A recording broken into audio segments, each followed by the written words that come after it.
ان قبرستانوں کی ویرانیوں کو دیکھیے اور غور کیجئے کہ کیا جیتے جی ہم میں سے کوئی کسی قبرستان میں ایک رات ہی تنہا گزار سکتا ہے؟ شاید کوئی بھی ہمت نہ کر پائے۔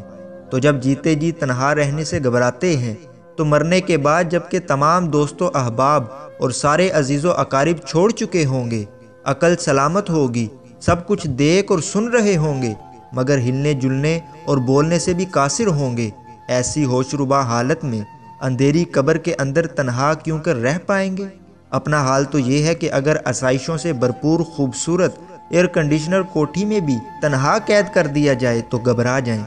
یقین مانیے قبرستان میں دفن ہونے والے آج ہمیں زبان حال سے نصیحت کر رہے ہیں، اے غافل انسانوں، یاد رکھو کل ہم بھی وہیں تھے جہاں آج تم ہو، اور کل تم بھی یہیں آ پہنچو گے جہاں آج ہم ہیں۔